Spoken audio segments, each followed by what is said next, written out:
Jared with Omnivore Blade Works. Y'all like sharp things?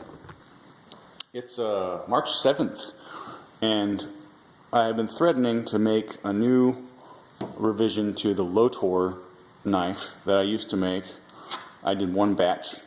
It was a seer knife, survival, evasion, resistance, and escape. That's a training regimen that many of our special forces soldiers go through before they deploy overseas, so that they know how to resist interrogation and survive and just not get caught in general. But I wanted to overview some of the blades that I've made in the past. The first one, this is the Handy Opossum, which is supposed to be a neck knife, and the features that it has are the geometry so that you can get down and cut things on a cutting board without bumping your knuckles onto the cutting board, like so. And it also has a little glass breaker pommel and an oxygen cylinder wrench feature, and then all the cutouts in the handle are different sizes for various hex bolts, as well as these two up here. The holes also service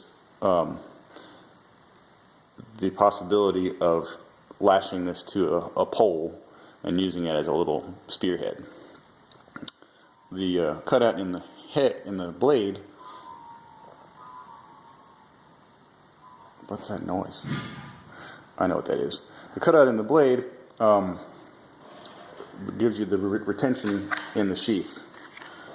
You could have just retention here on the guard, but you can get away with a much more minimal sheath if you have a cutout in the blade for that purpose. Then the scaled up version is the Hungry Opossum, and this is even more suited towards culinary tasks because you can see the shape of the blade is like a miniature santoku. And it also is a combat knife in that you can hold it primarily in this ice pick grip and maintain retention if you need to manipulate various things with your fingers. If you have large hands and if you wear gloves, it sticks to you like glue.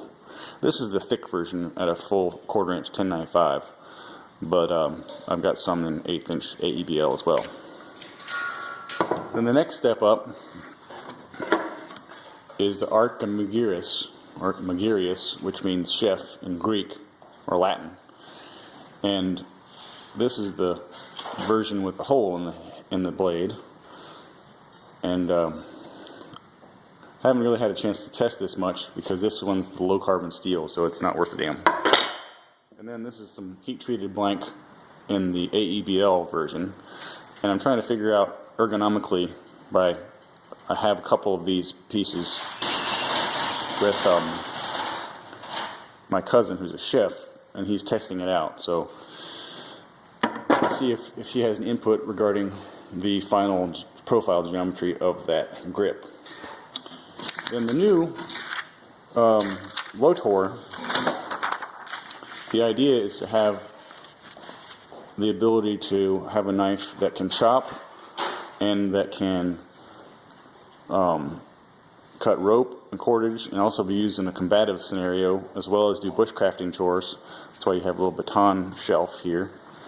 And then having a hole for sheath retention up in the back side of the guard allows you to lash it to a pole.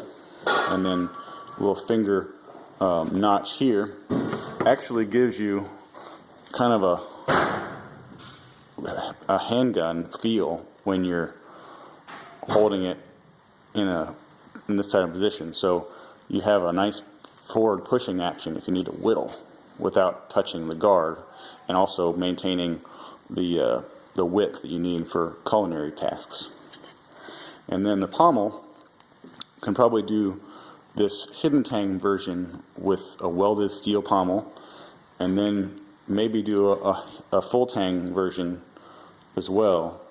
I'd really like to get into hidden tangs more because of the ability to have insulation from electrical and thermal shock, as well as physical shock when you chop something. If you have a polymer or composite material surrounding the steel, you're not going to have as much of a jarring feeling when you chop something hard.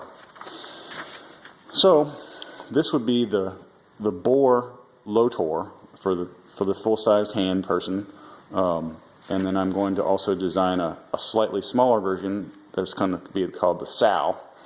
And Lotor is named for the raccoon, and basically the reason I wanted to call this knife the Lotor is because raccoons are very industrious and